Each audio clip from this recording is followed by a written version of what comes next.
Imagine you're standing on a beach, looking out at the ocean. The waves are crashing and the sun is setting. It's beautiful, but it's also a reminder of how small we are in the grand scheme of things. Now, imagine that beach is the universe and the waves are the stars and planets. Are we the only ones standing on this beach, or are there others out there looking back at us? This is the question that's puzzled scientists, philosophers, and conspiracy theorists for centuries.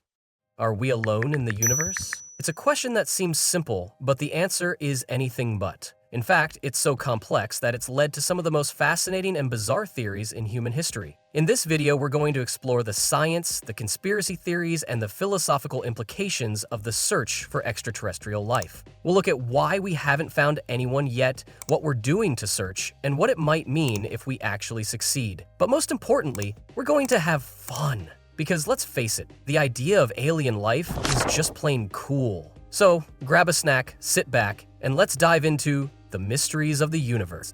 Let's start with a guy named Enrico Fermi. He's the one who kicked off this whole conversation in a big way. Back in the 1940s, Fermi was a physicist working on the Manhattan Project. You know, the one that built the atomic bomb. One day, while having lunch with his colleagues, he asked a question that seems almost too obvious. Where is everybody? He wasn't talking about the cafeteria being empty. He meant the universe. Given how vast it is, with billions of galaxies and even more stars, it seemed logical that there should be other intelligent life forms out there. So, why haven't we seen them? This little lunchtime musing became known as the Fermi Paradox, and it's been driving people nuts ever since. Here's the deal. The universe is old, like 13.8 billion years old, and it's huge, with something like 2 trillion galaxies. Each galaxy has billions of stars, and we're learning that a lot of those stars have planets orbiting them. Some of those planets are in what we call the habitable zone, where conditions might be just right for life. So, statistically, it feels like the universe should be teeming with life, maybe even intelligent life. But when we look out there, it's crickets. No signals, no spaceships, no little green men knocking on our door. It's like throwing a massive party, sending out invites to everyone you know, and then sitting there alone with a bowl of chips, wondering if you got the date wrong. So, what's going on? Well, there are a few possibilities. One is that we're alone, like truly alone. Maybe life is so rare that Earth is the only place it's ever happened. That's a pretty lonely thought, but it's possible. The odds of life starting from scratch could be so tiny that we're a cosmic fluke. Another idea is that life is common, but intelligent life isn't. Maybe there are tons of planets out there covered in bacteria or weird alien fish, but none of them ever figure out how to build a radio or a spaceship. Or, and this one's a bit darker, maybe intelligent life pops up all the time, but it doesn't last long. Think nuclear wars, climate disasters, or some other self-inflicted mess that wipes them out before they can say, hello. Then there's the idea that they're out there, but we're just not seeing them. Maybe they're too far away, or maybe they're deliberately hiding, watching us like we're some kind of reality TV show they don't want to mess with. Whatever the reason, the Fermi Paradox is this nagging itch we can't quite scratch. It's the universe daring us to figure out why it's so quiet out there. Now, if we're going to talk about whether anyone's out there, we need a way to estimate the odds. That's where the Drake equation comes in. Picture this. It's the 1960s, and an astronomer named Frank Drake is trying to wrap his head around this exact question. He comes up with a formula that's like a cosmic checklist for intelligent life. It's not something you solve with a calculator and get a definite answer. It's more like a thought experiment to help us organize what we know and what we don't. Here's how it works. N equals R times FP times NE times FL times FI times FC times L. Yeah, it looks like math homework, but stick with me, I'll break it down. N is the number of civilizations in our galaxy we could potentially talk to. R is how fast stars form in the galaxy, about 7 per year, give or take. FP is the fraction of those stars that have planets. And thanks to telescopes like Kepler, we now know that's probably close to 100%. NE is the number of planets per star that could support life. Recent data suggests maybe 1 or 2 if we're lucky. FL is the fraction of those planets where life actually shows up. We've got no clue, but let's say it's not 0 since we're here. FI is the fraction where that life becomes intelligent. Again, total guesswork. FC is the fraction of intelligent species that develop tech, like radio or lasers we could detect. Another wild card. and L is how long those civilizations stick around before they go quiet. The beauty of the Drake equation is that it lays out all the steps needed for us to have cosmic neighbors we could chat with. The problem?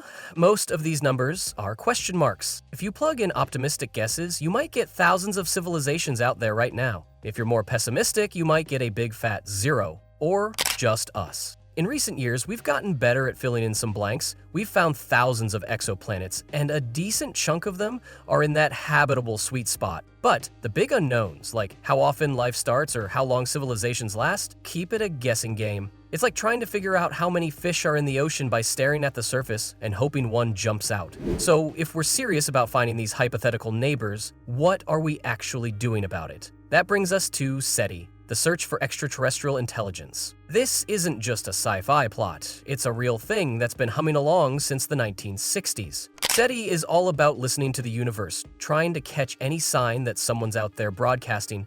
The main tool? Radio telescopes, giant dishes that scoop up radio waves from space. The idea is that if an alien civilization is advanced enough, they might be sending out signals, either on purpose, like a "hey, we're here" beacon, or by accident, like the radio chatter we've been leaking into space since we invented TV. SETI doesn't just sit there hoping for a random phone call, though. They target specific stars, ones that look like they might have habitable planets, and listen closely. They've also branched out beyond radio. Some folks think aliens might use lasers instead, zapping pulses of light across the galaxy. So SETI's got optical telescopes scanning for weird flashes that don't match anything natural. And then there's the passive approach, sifting through mountains of data from other telescopes, looking for patterns or anomalies that might hint at something artificial. Here's the kicker. After decades of listening, SETI hasn't found anything definitive. No "welcome to the galaxy" message, no alien top 40 hits. But that doesn't mean it's a bust. Space is big, and we've only checked a tiny fraction of it. It's like standing in your backyard with a megaphone shouting for a friend who might be on the other side of the planet. Or not there at all. Plus, the tech keeps getting better. New telescopes like the Square Kilometer Array coming online soon could boost our chances of hearing something. SETI's a long game, and the people playing it are betting that persistence pays off. But not everyone's content to wait for a signal. Some folks think the evidence is already here and the government's hiding it. Let's talk about Roswell. It's 1947, and something crashes in the desert near Roswell, New Mexico. The military says it's a weather balloon, cleans it up, and tells everyone to move along. But rumors start swirling that it wasn't a balloon, it was a UFO. Maybe even a crashed alien ship, complete with little gray bodies whisked away to a secret lab. Roswell's become the granddaddy of alien conspiracy theories. Books, movies, even a whole tourism industry popped up around it. The story goes that the government covered it up, scared of what it'd mean if people knew we'd been visited.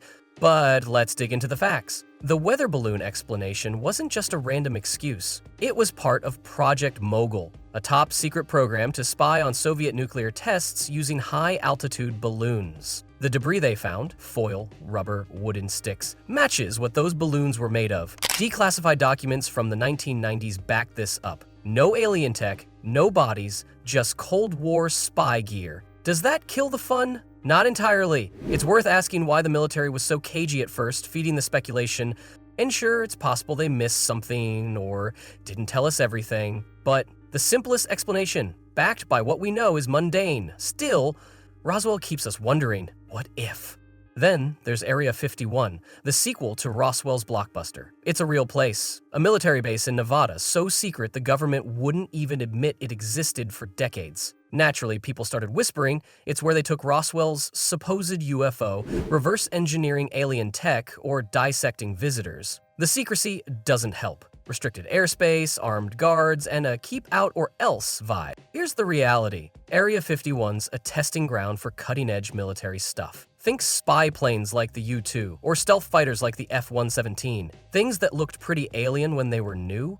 That's why it's locked down tight. They don't want Russia or China peeking at next-gen jets. No hard evidence of extraterrestrial anything has ever surfaced, just grainy photos and wild stories. But the mystique keeps it alive. After all, a place that's secretive could be hiding anything, right? Well, probably not ET's phone number, but it's fun to imagine. Speaking of mysterious signals, let's pivot to something that actually happened and still baffles us. In 1977, a radio telescope called the Big Ear at Ohio State University picked up something weird. For 72 seconds, it detected a strong, narrowband signal coming from the constellation Sagittarius. It was so striking that astronomer Jerry Emin circled it on the printout and wrote "Wow" next to it. And just like that, the wow signal was born. Why is it a big deal? This wasn't just random noise. It was at a frequency 1,420 megahertz. That's quiet in nature, but perfect for interstellar communication. It was loud, way stronger than the cosmic background, and it matched what SETI folks dream of finding: a deliberate ping from someone out there. But here's the twist: it never repeated. They looked again and again, and nothing. Dead silence. So what was it? Could have been aliens saying hi before going radio silent? Or maybe it was a comet passing by, spitting out radio waves. We found some candidates years later that fit the bill. Or it could have been a one-off glitch, a satellite or something human-made we didn't catch at the time. The wow signal is like a cosmic teaser trailer, exciting, mysterious, but no sequel. It keeps us hooked, wondering if we missed our chance to pick up the phone. All right, let's step back from the specifics and think bigger. What if we do find them? What if SETI's dishes light up, or we stumble across some undeniable proof we're not alone? How does that change us? For starters, it'd be a gut punch to our ego. We like to think we're special, the main characters in the universe's story. Finding others, especially if they're smarter or older, would remind us we're just one little dot on a very big map.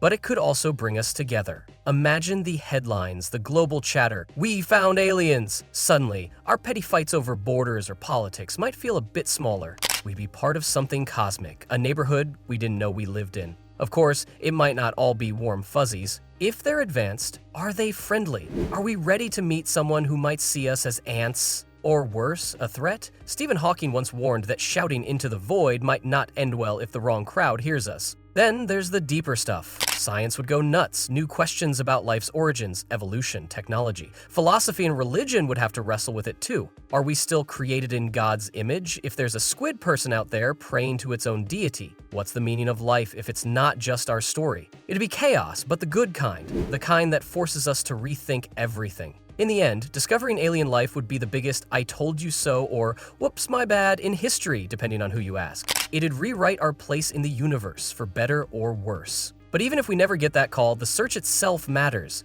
It's us, tiny humans on our little blue rock, daring to ask the biggest question of all. Are we alone? So here we are, back on that metaphorical beach, staring at the waves of stars. The Fermi Paradox taunts us with silence. The Drake equation teases us with possibilities, and SETI keeps listening despite the odds. Roswell and Area 51 stir our imagination, while the wow signal dangles a "what if" we can't quite grab. And the philosophical stakes remind us this isn't just about finding others, it's about understanding ourselves. Next time you're outside at night, look up. Those pinpricks of light might be lifeless rocks, or they might be someone else's home. We don't know yet, but we're trying to find out. One telescope, one signal, one crazy theory at a time. And who knows, maybe one day we'll get an answer, or at least a RSVP to that party we've been throwing for decades. Until then, the universe keeps us guessing, and that's half the fun.